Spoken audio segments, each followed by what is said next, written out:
ಹುಬ್ಬಳ್ಳಿ ಧಾರವಾಡ ಪೂರ್ವ ವಿಧಾನಸಭಾ ಕ್ಷೇತ್ರ 22 ಎಐಎಂಐಎಂ ಪಕ್ಷದ ಅಭ್ಯರ್ಥಿ ಶ್ರೀ ದುರ್ಗಪ್ಪ ಕಾಶಪ್ಪ ಬಿಜ್ವಾಡ್ ಅವರ ಪರ ಪ್ರಚಾರ ಕಾರ್ಯಕ್ರಮವನ್ವಯ ದಿನಾಂಕ 6/5/2023 ಶನಿವಾರದಂದು ಬೃಹತ್ ಸಮಾವೇಶ ಹಾಗೂ 7/5/2023 ರವಿವಾರದಂದು ಇಂಡಿ ಪಂಪ್ ಸರ್ಕಲ್ ಸೈಯದ್ ಫಸ್ತೇಶಾ ದರ್ಗಾದಿಂದ ರೋಡ್ ಶೋ ಹಾಗೂ ಪಾದಯಾತ್ರೆ ಪ್ರಚಾರ ಕಾರ್ಯಕ್ರಮಕ್ಕೆ ಆಗಮಿಸುತ್ತಿರುವ ಗೌರವಾನ್ವಿತ ಎಐಎಂಐಎಂ ಪಕ್ಷದ ರಾಷ್ಟ್ರೀಯ ಅಧ್ಯಕ್ಷರು ಹಾಗೂ ಲೋಕಸಭಾ ಅಧ್ಯಕ್ಷರು ವರಿಷ್ಠರ ಅಸಾದುದ್ದೀನ್ ಓವೈಸಿ ಅವರಿಗೆ ಹಾರ್ದಿಕ ಸ್ವಾಗತ.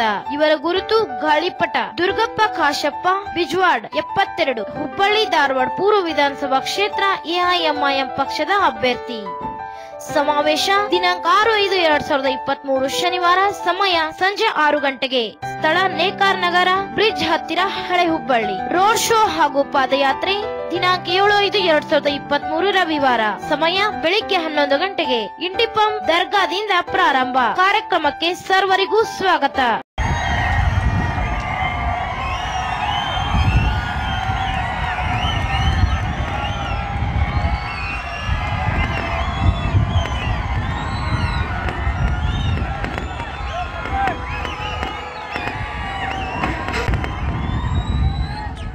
बिस्मिल्लाहिर्रहमानिर्रहीम। अस्सलामु अलैकुम व रहमतुल्लाहि व बरकातुहू। मजलिस इत्तेहादुल मुस्लिमीन के उम्मीदवार हुबली ईस्ट से मोहतरम जनाब दुर्गप्पा बिजवाड़ साहब, मजलिस इत्तेहादुल मुस्लिमीन के सदर वो रुकने बल्दिया मोहतरम जनाब नज़ीर होनियाल साहब, कर्नाटका के मजलिस इत्तेहादुल मुस्लिमीन के जनरल सेक्रेटरी मोहतरम जनाब लतीफ़ खां पठान साहब, मोहतरमा नाहिदा खानम मुन्ना किट्टूर साहिबा, मोहतरमा जोहरा साहिबा, मोहतरमा सलमा सैयदा साहिबा, आप तमाम लोगों को और आप तमाम लोगों के मौजूदगी में आपके सामने मैं अपनी बात को रख सकूं। मैं आपका शुक्रगुजार हूं कि आपने अपना कीमती वक्त निकालकर आज के मजलिस के इस जलसे में शिरकत की। और मैं आपको शुरुआत में बताना ज़रूरी समझता हूं कि कल सुबह 10:30 बजे एक पदयात्रा होगी जिसमें मैं भी आऊँगा। ये हज़रत सैयद फतेह शाह वली दरगाह से ओल्ड हुबली तक ये पदयात्रा की जाएगी और इंशाअल्लाह ताला वहाँ पर भी आपसे और आवाम से मुलाकात होगी। मेरे अजीज़ दोस्तों और बुज़ुर्गों, मेरी ज़द्दा और माँ और बहनों, मेरे गयूर नौजवान साथियों, मैं आपके दरमियान में दोबारा आया हूँ आपसे अपील करने के लिए कि 10 तारीख के दिन आप मुत्तहिदा तौर पर अपने एक वोट का इस्तेमाल मजलिस इत्तेहादुल मुस्लिमीन के उम्मीदवार जनाब दुर्गप्पा बिजवाड़ साहब के हक़ में इस्तेमाल करें। इनका इंतखाबी निशान पतंग है। मेरी आपसे गुजारिश है, अपील है कि आपने ही यहाँ से मजलिस इत्तेहादुल मुस्लिमीन के कॉरपोरेटर्स को एक तारीख़ी कामयाबी दिलाई थी।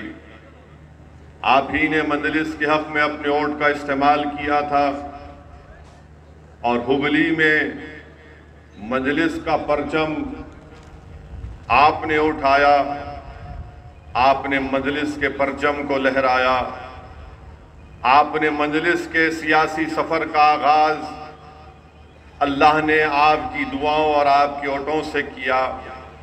मैं आपसे दोबारा अपील कर रहा हूँ कि हमारा सियासी सफ़र जारी है, हमारा सियासी सफ़र आगे बढ़ेगा, हमारी पॉलिटिकल जर्नी आगे बढ़ेगी। और मेरी आपसे गुजारिश है कि जिस तरह आपने मुत्तहिद होकर यहाँ पर मजलिस के कॉरपोरेटर्स को कामयाब किया, अगर आप 10 तारीख के दिन एक शीशा पिलाई हुई दीवार की तरह एक हो जाएंगे और अपना एक एक वोट का सही इस्तेमाल करेंगे मजलिस के पतंग के निशान पर, तो मैं आपसे वादा कर रहा हूं कि इंशाअल्लाह ताला मजलिस के उम्मीदवार दुर्गप्पा बिजवाड़ इंशाअल्लाह ताला यहां से आपका नया एमएलए बनकर कर्नाटका की विधानसभा में जाकर हुबली ईस्ट की जनता, यहाँ के गरीबों और मजलूमों की आवाज़ बनेगा। तो मेरी आपसे गुजारिश है कि एक अच्छा फैसला लीजिए और 10 तारीख के दिन तमाम लोग अपने वोट का इस्तेमाल करिए। मैं हमारे नौजवानों से अपील कर रहा हूँ कि आप सुबह की नमाज अपनी मस्जिद में अदा करिए और नमाज फजर के बाद अल्लाह से दुआ करिए कि अल्लाह आज तो हमारे इत्तेहाद को कामयाब कर दे। अल्लाह से दुआ करिए कि अल्लाह आज उन ताकतों को शिकस्त दे दे जो हमारे वजूद को इस मुल्क से, इस रियासत से मिटाना चाहती हैं। अल्लाह से दुआ करिए कि परवरदिगार हुबली में हमको एक ऐसा एमएलए दीजिए मजलिस का जो तमाम गरीबों और मजलूमों की आवाज बनेगा। अल्लाह से दुआ करिए कि परवरदिगार आज तो हमको हमारे वोट के इस्तेमाल के जरिए से बातिल ताकतों को शिकस्त दे दे, और दुआ करिए कि परवरदिगार आज तो हमारे वोट के जरिए ना सिर्फ हुबली बल्कि पूरे कर्नाटका से शैतानी ताकतों को निस्तो नाबूद कर दे। ये दुआ करके मेरे नौजवानों, आप पोलिंग बूथ को जाएंगे, अपने वोट का इस्तेमाल करेंगे, फिर अपने घर के जिम्मेदारों को आप लेकर जाएंगे, बुजुर्गों को लेकर जाएंगे, अपने घर की इज्जतदार खवातीन को साथ लेकर जाकर उनके वोट का इस्तेमाल करेंगे। अगर आपका एक एक वोट सही इस्तेमाल होगा तो मुझे यकीन है कि इंशाअल्लाह ताला यहाँ से हमारे उम्मीदवार दुर्गप्पा बिजवाड़ नए एमएलए बनेंगे।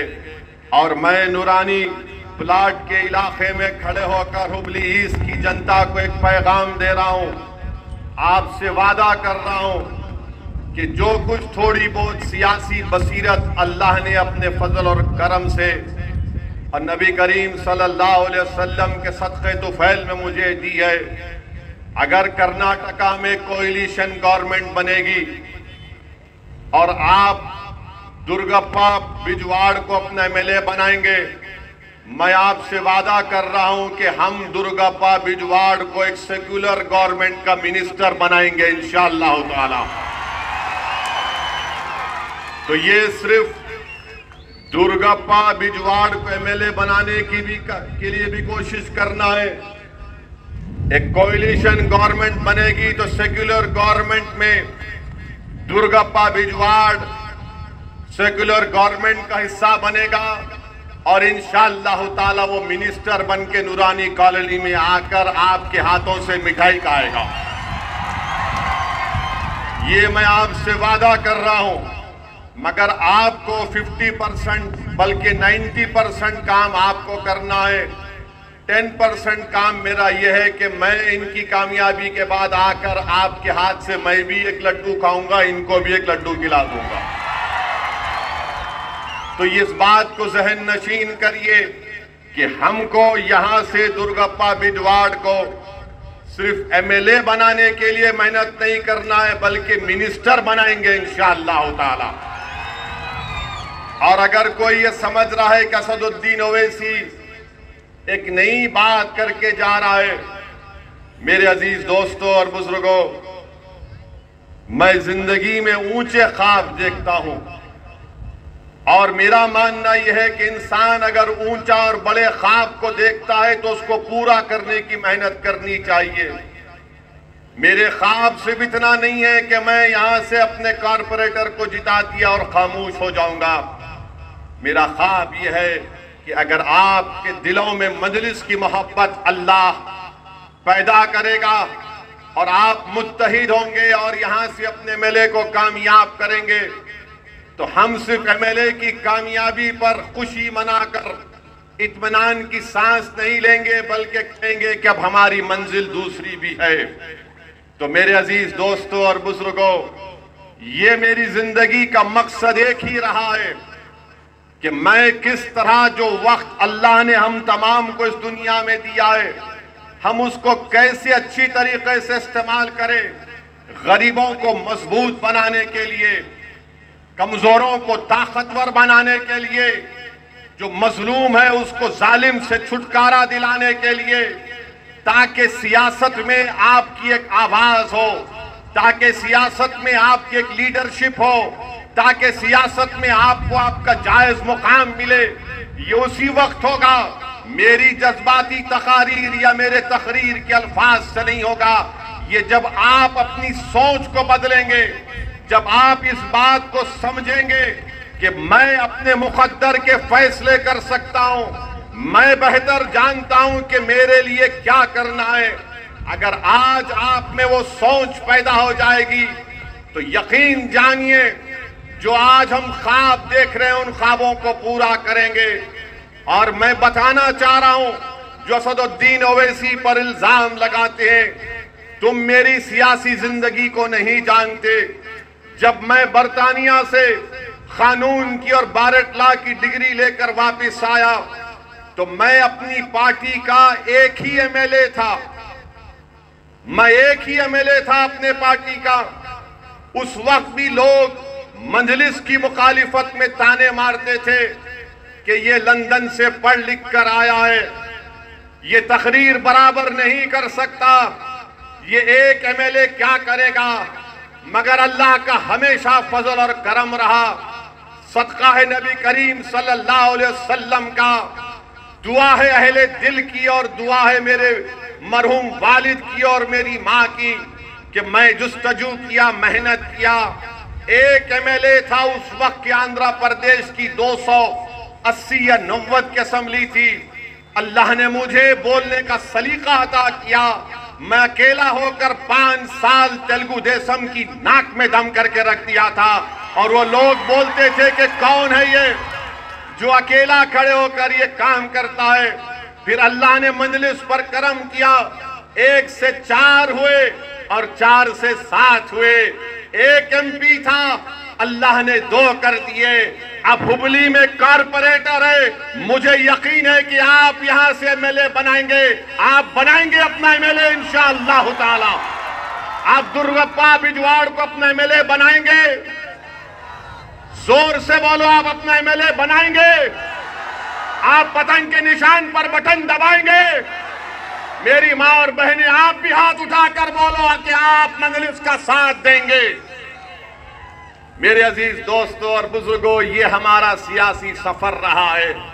मैं अगर आज जुबली ईस्ट को आपके दरमियान में आया हूं, तो मैं कोई चमन में चलकर नहीं आया हूं, मैं कोई पार्क में चलकर नहीं आया हूं। मुझे भी तकालीफ और मसाइब और मुश्किलात के रास्तों से गुजरना पड़ा मेरे मजलिस के रुफ़ाओं के साथ। हमने भी बातिल ताकतों का मुकाबला किया हैदराबाद की सरजमीन पर, हमने भी उन ताकतों से मुकाबला किया जो हमारे इत्तेहाद को पारा पारा करना चाहते थे। हमने भी इल्जामात के तूफानों का मुकाबला किया।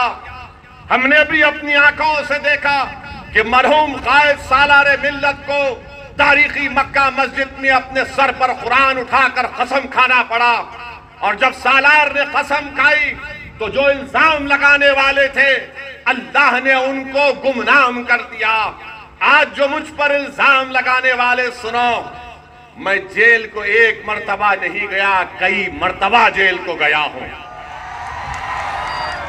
मैं हुकूमतों का दामाद बन के रहा हूं जेल में, याद रखो।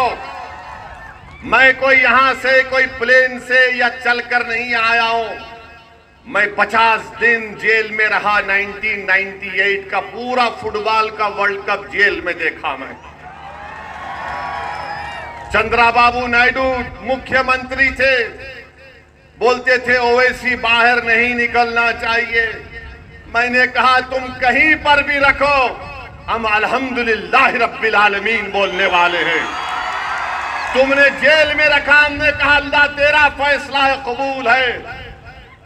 जेल में 50 दिन हमको रखे और अल्हम्दुलिल्लाह जब बेल हुई तो बेल का कंडीशन ये लगाया गया कि ओवैसी भाषण नहीं देगा। मैंने कहा कोई बात नहीं, कब तक मेरी जबान को रोकेंगे। जेल से निकला तो 1 साल के बाद चंद्राबाबू नायडू ने, तेलुगु देशम की हुकूमत ने, हैदराबाद में, मैं एमएलए था, पुलिस के जरिए मुझे मारा और पीटा। पुलिस टास्क फोर्स के जरिए एक जुलूस जा रहा था और घरों में घुसकर दंगाई लोग, नाथूराम गोडसे की नाजायज औलाद, मासूम लोगों के घरों में तोड़म फाड़ी कर रहे थे। तो वहां की हमारी मां और बहनों ने मुझे फोन करके बताया है कि ओवैसी जल्दी आओ, हमारे घर पे हमला हो रहा है, हमारी बच्चियों पर मारा जा रहा है। मैं दौड़ता हुआ गया, मुझे गिरफ्तार कर लिया गया। पुलिस को ऑर्डर नायडू दिया था कि ओवैसी को खत्म कर दो, मुझे गिरफ्तार करके मुझे इतना मारा लठों से। मेरे साथ हमारा एक साथी यूनुस था, उसके पैर पर गोली मारी गई, मुझसे सर्विस रिवॉल्वर से 2 गोलियां चलाई गई, मेरे सर पर 18 टाके लगे, पूरी पीठ और जिस्म पुलिस की लाठियों से लहूलुहान हो गई। मगर मेरे हौसले में कमी नहीं आई। जब मैं अस्पताल में तड़प रहा था तो मेरे वालिद की अल्लाह मग़फ़िरत करे, उन्होंने मुझसे आकर कहा कि असदुद्दीन हिम्मत नहीं हारना, इस राह में इन्हीं रास्तों से तुमको गुजरना है। मुझे आज भी याद है कि मेरे वालिद मरूम ने मुझसे कहा था कि आज तुमको यह महसूस हो रहा होगा कि रोड पर लिटाकर तुमको मारा गया, तुम्हारी अना को तकलीफ हो रही होगी। मगर मेरे वालिद ने कहा, क्या कहा नौजवानों सुनो, मेरे वालिद ने मुझसे कहा कि इमाम अहमद बिन हम्बल की कुर्बानी को याद करो कि उनको बगदाद के बाजारों में पीटा गया था, इमाम आजम अबू हनीफा को जेल में डाला गया था। मेरे वालिद ने कहा कि हिम्मत मत हारो, जो जालिम हुक्मरान तुमसे ये काम किया है अल्लाह उसका जवाब देगा। मेरे हौसले उस वक्त पस्त नहीं हुए, आज कैसे पस्त हो सकते हैं। मैंने पुलिस की लाठियां खाई, अपने जिस्म से खून को बहाया। मजलिस के रुफ़क़ा अगर आज तुम्हारे सामने खड़े हैं तो मोहम्मद गौस की शहादत हमारे सामने है। अरे हम कुर्बानियां देकर आए हैं, हम इन कांग्रेसियों की तरह एयर कंडीशन कमरों में बैठकर या प्लेन से उतरकर सियासत नहीं करते। मेरी गाड़ी पर गोलियां चलाई गई, अल्लाह ने मुझे बचा लिया। सबने कहा कि मत जाओ उत्तर प्रदेश को, मैंने कहा मैं जाऊंगा। और मेरी माँ ने मुझसे कहा कि तुम जिंदा हो, तुम कैसे हो? मैंने कहा कि अम्मा अच्छा हूं। तो अम्मा ने कहा जाओ बेटा काम करो, अल्लाह तुम्हारे साथ है, मेरी दुआएं तुम्हारे साथ है। मेरी बीवी मेरे साथ थी, दिल्ली में मेरी बीवी मेरे साथ थी। मैंने अपने बीवी से कहा कि अब आप हैदराबाद वापस जाओ। हमारी बीवी ने कहा कि जाओ, अल्लाह आपके साथ है। अरे ये हम इस मैदान में आए हैं तो ये तरबियत लेकर आए हैं। मैं यहाँ पर कोई फूल बरसाने के लिए नहीं आया हूँ, मैं यहाँ पर आया हूँ, मेरी बात को सुनो। शायद ये मेरी जिंदगी की आखिरी तकरीर हो जाए, मगर मैं तुमको बता रहा हूँ जब तक हम जिंदा रहेंगे जालिम से मुकाबला करेंगे, जब तक हम जिंदा रहेंगे मजलूमों का साथ देंगे, जब तक अल्लाह हमको जिंदा रखेगा हम कमजोरों का साथ नहीं छोड़ेंगे। चाहे कमजोर किसी मजहब का हो, कमजोर कमजोर होता है। और ये इल्जाम लगाने वाले कांग्रेस पार्टी के लोग ये जोकर हैं और कांग्रेस के नौकर हैं। ये लोग ये कुछ नहीं कर सकते सिवाय इल्जाम लगाने के। मेरे अजीज दोस्तों और बुजुर्गों, मेरी आपसे एक ही अपील है कि आज आपको एक फैसला कर लीजिए कि 10 तारीख को कुछ भी नहीं, सिर्फ पतंग के निशान पर बटन दबाया जाएगा। अरे याद रखो ये आपकी आवाज है। कर्नाटका के असेंबली का इलेक्शन है और बात किसकी हो रही है?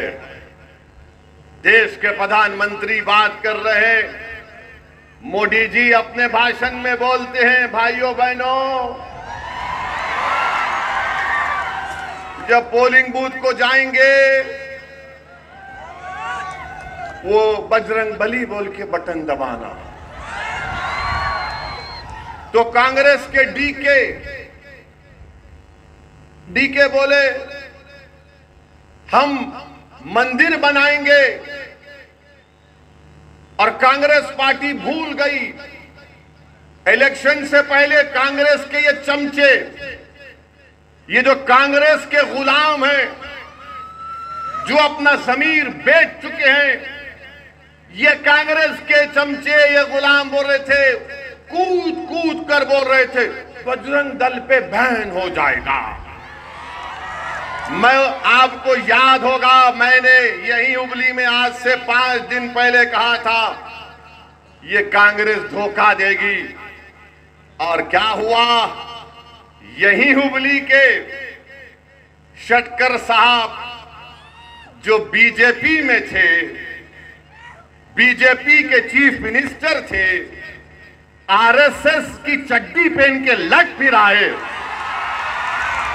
फिर पैंट भी पहने, फिर बीजेपी के सीएम बने। जब बीजेपी को छोड़ के कांग्रेस में आए तो उन्होंने भी कल कह दिया बजरंग दल पे बैन नहीं लग सकता। अब बताओ कौन आपके जज्बात से खेल रहा था? क्या असदुद्दीन ओवैसी ने सच नहीं कहा था कि कांग्रेस झूठी है, झूठ बोलेगी वोट लेने के लिए? आज षटकर साहब कह रहे हैं बैन नहीं कर सकते। अच्छा चलो तुम बैन नहीं कर सकते ना, तुम तो झूठे साबित हुए हो। वीरप्पा मौली बोल दिए कि हमारे अख्तियार में नहीं है।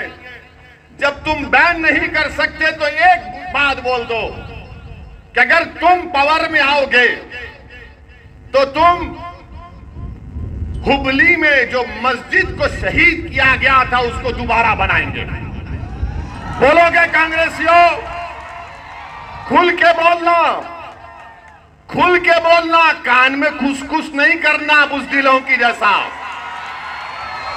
अब मैं आज बोल रहा हूं, कल से फोन शुरू हो जाएगा, इनके चमचे आके खुसखुस करेंगे कान में। ओवैसी बोलता हम करते ना, चुनाव हो जाए रे खुल के बोलो। जैसा मैं कह रहा हूं तुम्हारे अख्तियार में है, उस दोबारा मस्जिद को बनाओ, उस रोड वाइडनिंग के प्लान को कैंसिल करो। तुम कानूनी तौर पर तुम कर सकते। तुम एक 300 साल की पुरानी अहले बैत की दरगाह को तुमने सादात की दरगाह को शहीद कर दिया, मगर डीके उस पर कुछ नहीं बोलेंगे। मंदिर बनाएंगे, मस्जिद नहीं बनाएंगे, दरगाह को नहीं बनाएंगे। तो क्या है आपकी अहमियत और कीमत बताओ मुझे, क्या कीमत है आपकी बताओ। आज कर्नाटका का चुनाव हो रहा है, हुबली का चुनाव हो रहा है, कांग्रेस बड़े बड़े लीडरों को ला रही है, जुम्मे की नमाज पढ़ा रही है। नमाज भी पढ़ लिए, अगर मैं नहीं आता तो नमाज भी नहीं पढ़ते मस्जिद को आके। चलो मेरी वजह से तुम आ गए। आए तो क्या बोले, आए तो क्या बोले? कुछ नहीं बोले, खाली वोट दे दो। कांग्रेस के लोगों बताओ, आज कर्नाटका का चुनाव है, हिजाब पे बात नहीं होगी। हम हिजाब पे बात किए, गोश्त की दुकानें बंद कर दी बीजेपी, कुरैश बरादरी के लोग बर्बाद हो गए, उस पे बात नहीं करते। जब मैं हुबली में अपनी तकरीर में बात को किया तो मुझे कई लोग फोन किए, बोले क्या बोल रहे हो इसी साहब? मैंने क्यों, आपको पेट में क्यों दर्द हो रहा? बोले नहीं आप हिजाब की बात किए। मैंने कहा मैंने हिजाब की बात की, क्यों नहीं करूंगा। अंबेडकर के बनाए हुए संविधान में आर्टिकल 29, याद रखो क्या है आर्टिकल 29।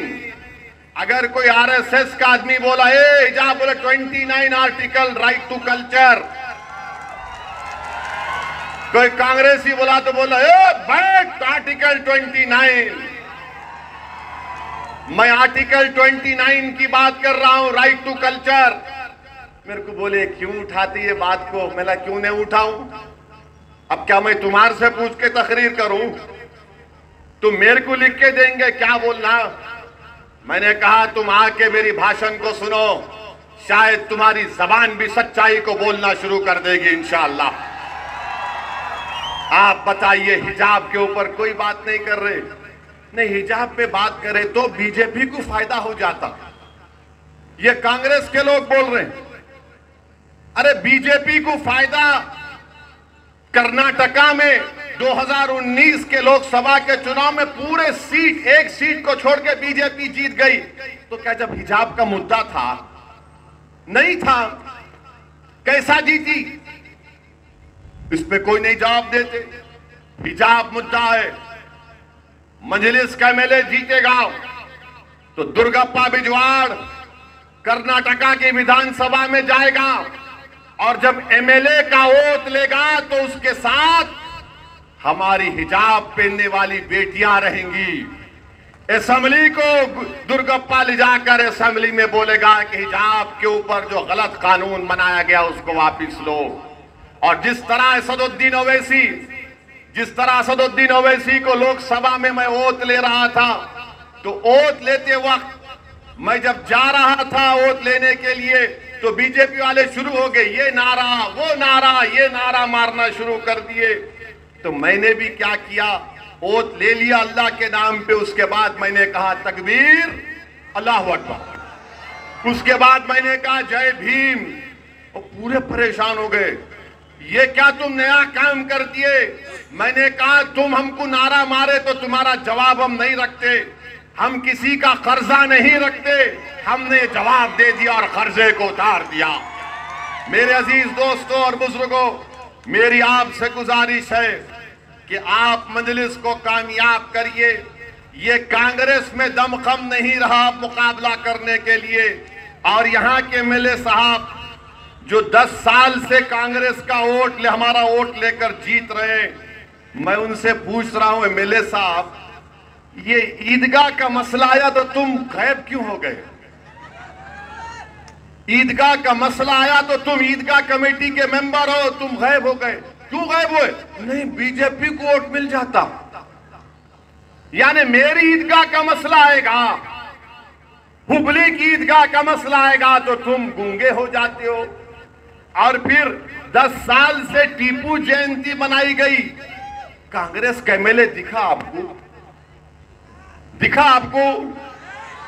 दिखना चाहिए आपको, आपके एमएलए टीपू जयंती में दिखना चाहिए। एमएलए टीपू जयंती में दिखना चाहिए ना। दुर्गप्पा आएगा, एमएलए बने तो आएगा। दुर्गप्पा आप आएंगे टीपू जयंती में? आना दुर्गप्पा। उन्हें कांग्रेस का डर के नहीं आया, तुम टीपू की तरह जाना, बेखौफ होकर जाना इंशाअल्लाह। ये आपके एमएलए साहब। फिर अच्छा एमएलए साहब, आपके भाई का भी किस्सा है। मंजूस हाउस का एमएलए साहब, ये क्या किस्सा है? ये क्या किस्सा है इस बच्ची की सुसाइड का? इस पर कुछ बोलो एमएलए साहब। हमारा वोट तो ले रहे हैं, ना ईदगाह के मसले में बोलते, ना टीपू जयंती के मसले में बोलते, ना मस्जिद और दरगाह को शहीद कर दिया गया कांग्रेस के एमएलए, बिल्कुल मुंह बंद। और उसके बाद ओल्ड हुबली में गड़बड़ हुई, कुछ नहीं। अच्छा एमएलए साहब, आपके भाई का भी क्या चक्कर है ये भी मालूम है, ये भी किस्सा मालूम है। अब ये नहीं बोलते। आप बताइए कि 10 साल से मिले हैं, आपने हुबली की जनता के, इसकी जनता के लिए क्या किया? रोड वाइडनिंग के नाम पर महमूद शाह कादरी की दरगाह को डिमोलिश कर दिया। हमारे 150 बच्चे जेल में हैं पिछले 14 महीने से। क्या कोई कांग्रेस का लीडर बात कर रहा है इन बच्चों के लिए? 14 महीने से हुबली के बच्चे जेल में हैं। मैं देखा हूं उस खानदान की एक हमारी बहन मुझसे अपनी बेटी के साथ आकर मिली। 8 साल की बच्चा, 6 या 7 साल की बच्ची थी। हमारी बहन ने रोते हुए कहा कि ओवैसी साहब, 14 महीने हो गए मेरी बेटी को उसके अब्बा को देखे हुए, आप बताओ कैसी जिंदगी गुजार रही होंगी मैं। क्यों नहीं कांग्रेस बात करती इसके ऊपर? यूएपीए का कानून कांग्रेस ने लगवाया। अनलॉफुल एक्टिविटीज प्रिवेंशन का कानून अमित शाह 2019 में लाए थे। आप पार्लियामेंट का रिकॉर्ड उठाकर देखो, बल्कि आज घर को जाएंगे तो यूट्यूब पर डालो Owaisi speech in Lok Sabha on UAP amendment.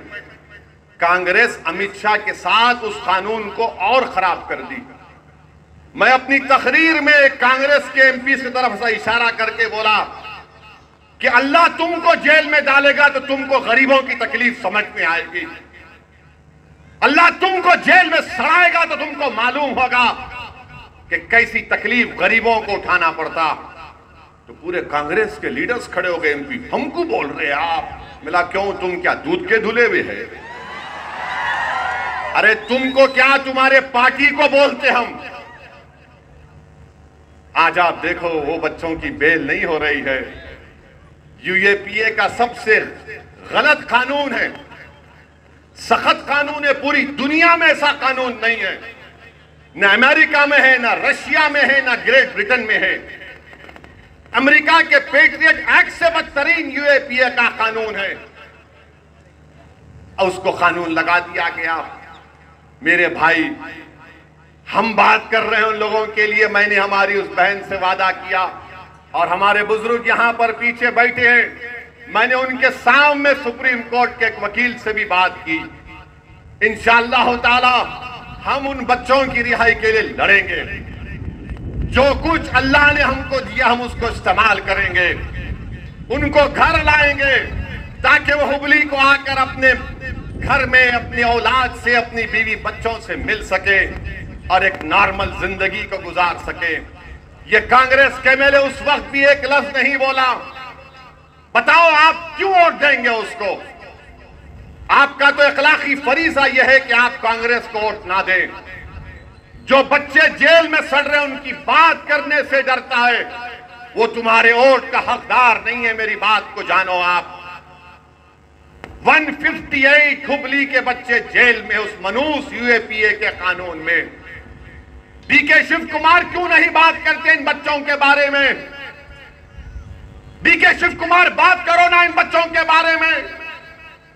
Sonia Gandhi आज हुबली में है, राहुल गांधी हुबली में। अरे बात करो, मस्जिद को शहीद कर दिया, दरगाह को तोड़ दिए। हुबली में 150 बच्चे हैं, मगर शेतकर के लिए तारीफ करने सोनिया गांधी आती है, जो आरएसएस से निकला और आज भी आरएसएस में है। और गुनाहगार मैं हूं, क्योंकि मैं तुम्हारी बात करता हूं, मैं तुम्हारे हक के लिए लड़ता हूं। अरे जब तक जिंदा रहूंगा लड़ूंगा। गोलियां मेरी आवाज को खत्म नहीं कर सकेगी। तुम उस पैगाम को लेकर आगे बढ़ोगे। ये आपका सेकुलरिज्म है। तुम ऐसे मुकाबला करोगे मोदी से, तुम ऐसे मुकाबला करोगे। मैडम सोनिया गांधी, मुझे उम्मीद नहीं थी आपसे कि आप एक आरएसएस के आदमी के लिए कैंपेन करने आएंगी। जगदीश शेट्टर तो आरएसएस से आया है। अफसोस का मुकाम है कि आइडियोलॉजी की लड़ाई में कांग्रेस नाकाम है और इल्जाम मुझ पर लगाते हैं। इनके जोकर, इनके नौकर, इनके गुलाम, इनके दुम छल्ले। अरे तुम पूछना चाहिए था। मगर कांग्रेस का मामला यह है कि जो बीजेपी से निकल गया, इनके पास एक सर्टिफिकेट देने की दुकान है, क्यों लगा के लगा देते, तू सेक्युलर, बाकी के कम्युनल। अरे कांग्रेसियों, तो मुझे तुम्हारी सर्टिफिकेट की जरूरत नहीं है। मेरा सर्टिफिकेट तो मेरे मरने के बाद हशर के मैदान में अल्लाह देगा, नबी करीम सल्लल्लाहु अलैहि वसल्लम के सदक़े में मेरे सीधे हाथ में इंशाअल्लाह। आज अजीज दोस्तों, ये कांग्रेस पार्टी का मामला है, कोई इनके पास नहीं है। सिद्धरामैया बोलते अहिंदा अहिंदा की सियासत। ये कौन सी अहिंदा की सियासत है कि तुम मुख्यमंत्री बन जाते हो अहिंदा के नाम पर, हम जेल को चले जाते हैं। अहिंदा के नाम पर तुम मुख्यमंत्री बन जाते हो, हमारा हिजाब छीन लिया जाता। अहिंदा के नाम पर तुम मुख्यमंत्री बन जाते और हमारी दरगाह को मिसमार कर दिया जाता, मस्जिद को शहीद कर दिया जाता। ये कौन सा अहिंदा है बताओ? दलित अल्पसंख्यक समाज के मुसलमान क्रिश्चियन कहां पर जाएंगे?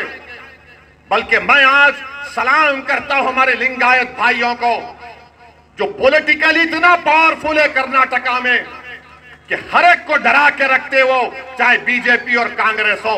आप भी डरा सकते हैं इनको। सिखो लिंगायत भाइयों से बहनों से, मेरे दलित भाइयों और बहनों, सिखो लिंगायत भाइयों और बहनों से। फर्क क्या है कि वो यूनाइटेड है और तुम डिसयूनाइटेड हो। वो मुत्तहिद है और तुम मुंतशिर हो। तुम जंग लड़ने से पहले सोचते मैं जंग हार गया तो, अरे मेरे भाई पहले जंग के मैदान में आओ और जंग करो।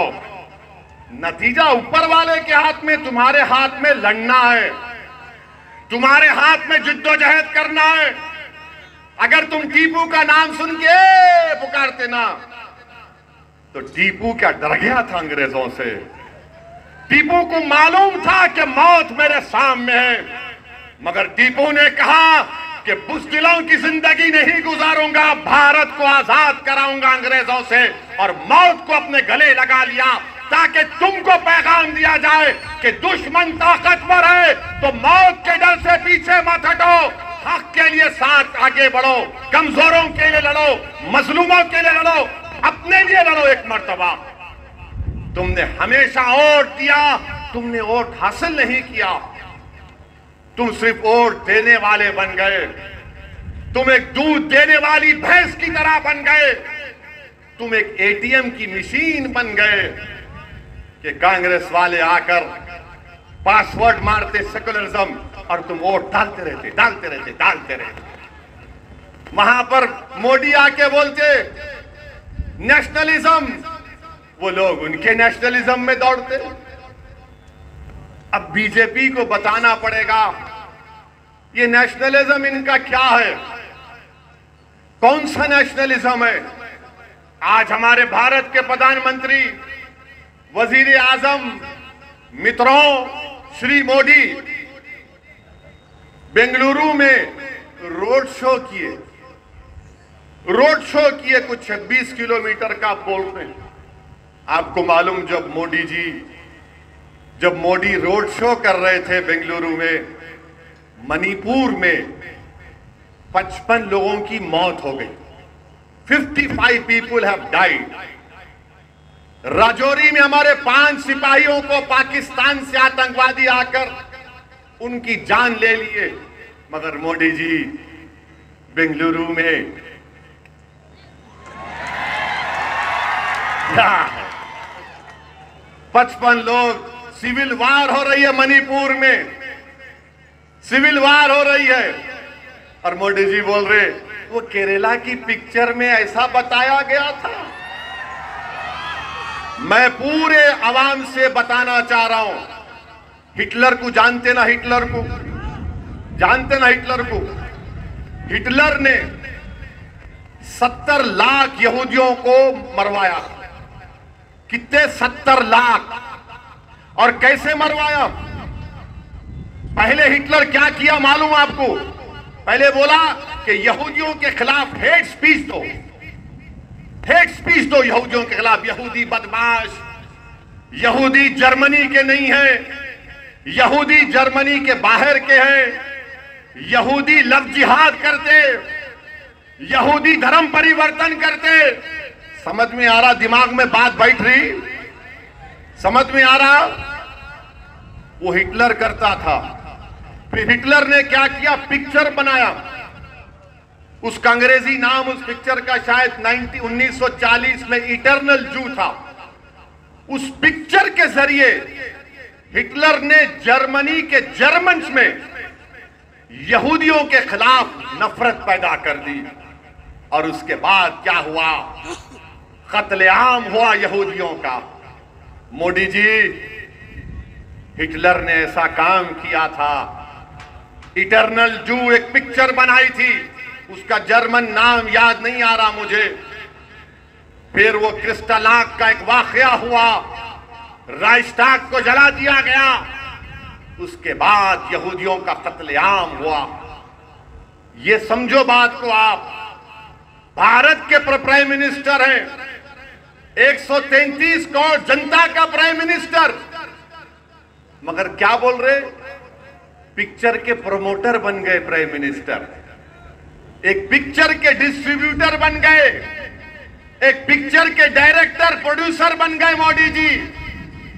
देश के प्रधानमंत्री और आरएसएस से हम कहना चाह रहे, सबक हासिल करो हिटलर से, सबक हासिल करो हिटलर से कि हिटलर ने कैसे यहूदियों को 70 लाख यहूदियों को खत्म कर दिया था, कैसे नफरत पैदा कर दी थी जर्मनी के जर्मनों में कि यहूदी गंदे हैं, गद्दार हैं, झूठे हैं, जर्मनी के नहीं हैं। ये राह पर कहीं वो मुल्क, हमारा मुल्क ना चला जाए। और पिक्चर देखकर लोग बोल रहे अच्छा आईसिस, अरे आईसिस ने जो वीडियो बनाया था, उस आईसिस के वीडियो में मेरी फोटो थी। पूछो गवर्नमेंट ऑफ इंडिया से, उन्होंने वीडियो को निकाला। उस फोटो में आईसिस ने कहा कि असदुद्दीन ओवैसी को खत्म कर देना चाहिए। ये अजीब मामला है। आईसिस मेरे को खत्म करना चाहती और भारत में नाथूराम गोडसे की नाजायज औलाद मेरे पे गोली चलाती। मैं दोनों के दरमियान में फंस गया। यानी मेरा हाल ऐसा हो गया कि फंस गई रजिया गुंडों में, इधर इन्हों भी मारते, उधर उन्हों भी गोली चलाते। खैर, जो दुनिया में आता है, मेरे को हमारी अम्मा सिखाई। हमारी अम्मा बोली कि देखो, जब तुम दुनिया में आए तो एक बड़े अल्लाह के वली ने तुम्हारे कान में अज़ान दे दी। अब तुम्हारी अज़ान हो गई, अब सिर्फ तुम्हारा जनाजा निकलना बाकी है। तो मैं तैयार हूं। मैं डरने वालों से नहीं हूं, मैं सिर्फ अल्लाह से डरता हूं और अल्लाह से डरता रहूंगा। मगर आपको सच्चाई बयान कर रहा हूं कि पिक्चर का प्रमोशन भारत के प्राइम मिनिस्टर कर रहे हैं। और हो सकता है कि प्राइम मिनिस्टर अपने घर में बैठकर देखेंगे ऐसा। Oh very good. बुर्खा पहनकर, ओ बुर्खा पहने, ओ क्या प्राइम मिनिस्टर साहब, इस देश की आजादी में क्या हमने हिस्सा नहीं लिया था? इस देश की आजादी में बी अम्मा कौन थी? वो बी अम्मा जिसने महिलाओं को अंग्रेजों के खिलाफ खड़ा किया था। प्राइम मिनिस्टर हजरत महल कौन थी जिसने अंग्रेजों से मुकाबला किया और नेपाल में जाकर उसको बसना पड़ा? बहादुर शाह जफर कौन थे जिनके बेटों की सरों, कटे हुए सरों को उनके सामने लाकर दे दिया गया? आज आप हमसे कह रहे हैं कि पिक्चर ऐसा है। भारत के प्रधानमंत्री का ये बात, और फिर बजरंग बली के नाम पे वोट दे के बटन दबाओ। प्राइम मिनिस्टर ऑफ इंडिया, आपने अंबेडकर के बनाए हुए संविधान पर ओथ लिया है। आपको यह कहना चाहिए था कि संविधान के नाम पे वोट दो, संविधान को मजबूत करने के लिए वोट दो, अपने अच्छे नेताओं को बनाओ। मगर प्राइम मिनिस्टर अपने आप को हमेशा एक मखसूस आइडियोलॉजी से अपने आप को करीब दिखाते हैं। दिल्ली में गड़बड़ हुई तो बोले कपड़े देखकर पहचान लो, उत्तर प्रदेश में गए तो बोले कब्रस्तान शमशान की बात प्रधानमंत्री ने की। ये प्रधानमंत्री का मामला है। यानी अगर आप कांग्रेस को अहिंदा की पॉलिटिक्स पे वोट दिए तो सिद्धरामैया बन सकते। अब नहीं मालूम डीके खामोश बैठते नहीं बैठते, मगर अहिंदा के नाम पर उनको फायदा और हमको कुछ नहीं मिलता। यहां पर नेशनलिज्म के नाम पर जो सच्चाई पर मुबन्नी नहीं है, आरएसएस को फायदा होता है। तो इसीलिए मैं आपसे अपील कर रहा हूं कि आप अपनी पार्टी के एक उम्मीदवार को एमएलए बनाइए। जब वो जाएगा कर्नाटका के असेंबली में तो आपके लिए लड़ेगा, हुबली ईस्ट के लिए लड़ेगा, गरीबों के लिए लड़ेगा। और अगर मजलिस के उम्मीदवार को आप कामयाब करेंगे, दुर्गप्पा बिजवाड़ को, तो पूरे इंडिया में, पूरे भारत में लोग जलजला आएगा कि ये क्या कर दिया आप लोग, ये क्या कर दिया आप लोग। याद रखो, अंबेडकर को भी, बाबा साहेब अंबेडकर अगर कॉन्स्टिट्यूएंट असेंबली में गए तो उसमें भी गरीबों और मजलूमों की ओर से बाबा साहब जीत कर गए थे। अगर आज दुर्गप्पा बिजवाड़ जाएगा तो तुम गरीब और मजलूमों की दुआ और वोट की वजह से जाएगा। एक तारीख आप बनाओगे, नहीं बनाओगे, आप हिस्ट्री क्रिएट करेंगे, आप तारीख बनाएंगे भारत में, आप साथ देंगे दुर्गप्पा का, बिजवाड़ का। अरे जोर से बोलो, क्या मोदी से डर हो रहा? क्या आरएसएस से डर हो रहा? आपको आवाज नहीं निकालेंगे इधर से? अरे जोर से बोलो, पतन के निशान पे बटन दबेगा, पतन के निशान पे बटन दबेगा। पूरे हुबली के आसमानों पर कुछ नजर नहीं आएगा, सिवाय आसमानों पर पतंग पतंग पतंग नजर आएगा। आप लोग कामयाब करना आपकी जिम्मेदारी है। मैं आपसे वादा कर रहा हूं, वो भी करेंगे ऐसा, ये मगर आपको करना है। कहीं 10 तारीख के दिन सो रहे, कहीं 10 तारीख के दिन अभी 11 बजे जाएंगे, नहीं भाई, सुबह में उठना, सुबह सुबह उठना, सीधा पोलिंग बूथ को जाना, नमाज पढ़ लेके लाइन में खड़े रहना, और पोलिंग बूथ को जाके फोटो लेके मेरे को टैग करो, असद भाई पतंग। करेंगे आप? करेंगे? एक वोट डाल दो, अंदर न खोलो वोट, अंदर फोटो नहीं लेना, वोट डाल के आके निशान दिखा के बस फोटो, पूरा फोटो, ऐसा फोटो लो कि कांग्रेस वाले समझ में नहीं आना उन लोगों को। और बीजेपी ये समझ रही है, बीजेपी बहुत ज्यादा सोच रही है। आज आप देख लो, कर्नाटका में बीजेपी गवर्नमेंट नहीं बनाएगी इंशाअल्लाह। मोदी जी आप कितना भी फिर लो, आप क्या क्या करते कर लो, कुछ नहीं होने वाला है, क्योंकि करप्शन चिपक चुका आपको। 40% क्या क्या करप्शन है, यानी ये इतना खाए ये लोग कि कुछ बचा ही नहीं। अने कोई खाया तो बोलता नहीं भाई थोड़ी बिरयानी रख देंगे, दूसरे लोगों को खाने दो। इन्हों तो क्या किए, पूरा भगोना उठा के भाग गए, पूरा बर्तन उठा के भाग गए। अरे बिरयानी खा लिया, वो मीठा तो छोड़ना था, मीठा भी लेके भाग गए, कुछ भी नहीं बचा। अब क्या बोल रहे, हम नहीं खाए, हम नहीं खाए। अरे तुम क्या बोलना, तुम लोगों को तुम बचा ही नहीं कुछ। अब कांग्रेस को फिक्र ये है, इन्हों बगुना लेके भाग गए, अपन क्या खाएंगे।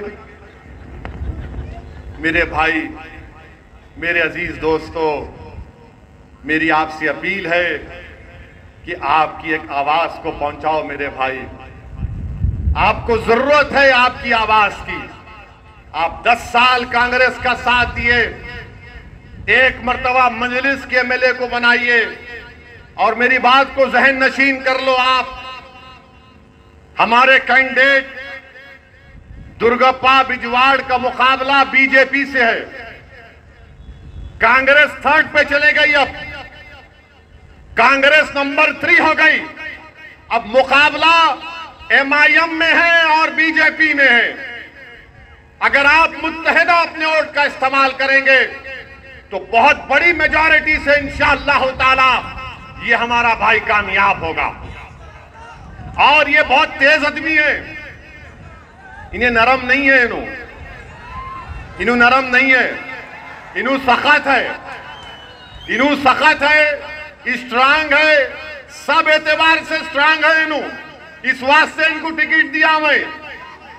ऐ तो क्या होता, कोई जीत भी गया तो अमो अमो वो ऐसा है।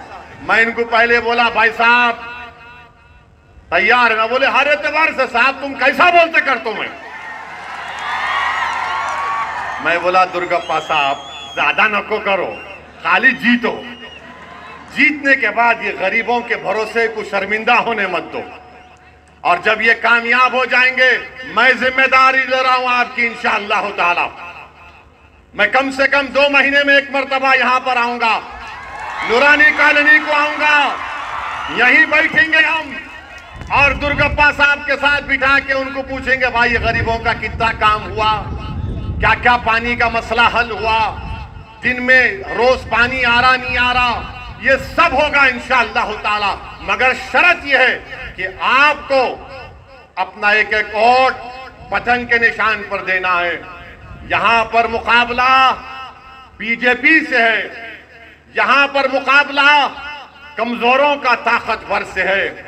और मेरी जिंदगी का मकसद यह है कि कमजोरों को ताकतवर बनाया जाए, जो आखिरी लाइन में है उनको सामने की लाइन पर लाया जाए। मुकद्दर के फैसले हम करेंगे, अहिंदा के नाम पर सिद्धरामैया या फिर डीके नहीं सेकुलरिज्म के नाम पर नहीं करेंगे। आपकी आवाज होना चाहिए। मेरे भाई, भारत की पार्लियामेंट में 540 लोकसभा के एमपी हैं। लोग बोलेंगे आपसे कि दुर्गप्पा बिजवाड़ जीत जाएगा तो एक आदमी या 2 आदमी क्या करेगा। तो मैं आपको बता रहा हूं एक आदमी क्या कर सकता है, 2 आदमी क्या कर सकते हैं। भारत की पार्लियामेंट में 540 एमपी हैं। अगर मैं और इम्तियाज जलील 5 मिनट के लिए तकरीर स्पीच देते तो बीजेपी के 300 एमपी खड़े होकर बोलते बैठ बैठ बैठ बैठ, और हम अपनी बात करते रहते, उनकी परवाह नहीं करते, उनको हिला के रख देते। ट्रिपल तलाक का मसला आया, कांग्रेस बीजेपी ने देख लिया कि कौन दीवाना खड़ा होकर 5 मिनट में धज्जियां उड़ा दिया ट्रिपल तलाक के कानून की। CAA का कानून लाया मोदी ने, तो मैंने बीजेपी के 300 एमपियों के सामने कहा मोदी मैं इस काले कानून को नहीं मानता, उसको फाड़ के फेंक दिया। ये मिजाज पैदा करना पड़ेगा। तुम जब तक आवाज नहीं उठाओगे कोई तुम्हारी सुनने वाला नहीं है। जब बच्चा रोता ना तो तभी अम्मा दूध पिलाती, बच्चा रोए तो अम्मा दूध पिलाती ना। मैं तुमको रोने के लिए नहीं कह रहा हूं, नूरानी कॉलोनी के लोगों, मैं तुमको रोने के लिए नहीं कह रहा हूं। जिसने तुमको 10 साल रुलाया, तुम 10 तारीख को उसको 10,000 मर्तबा रुलाओ। मैं तुमको रोने को नहीं कह रहा, मैं तुमसे कह रहा हूं कि मुस्कुराओ, मुतमईन होकर वोट डालो मजलिस को, ताकि कर्नाटका की विधानसभा में एक आवाज पहुंचे कि कमजोरों ने मिलकर ताकतवरों को हराया, मजलूमों ने मिलकर जालिम की ताकत को मिसमार कर दिया। क्या 10 तारीख के दिन पतंग के निशान पर बटन दबेगा? बटन दबेगा, पतंग पर बटन दबेगा। तो लगाओ मेरे साथ नारा MIM पार्टी जिंदाबाद। अस्सलाम वालेकुम व रहमतुल्लाहि व बरकातुहू।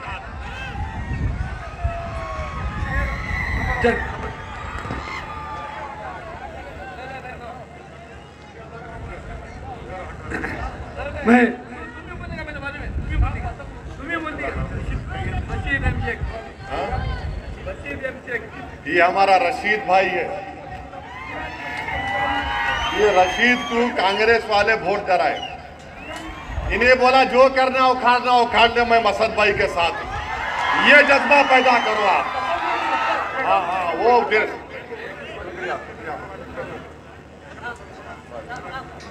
बस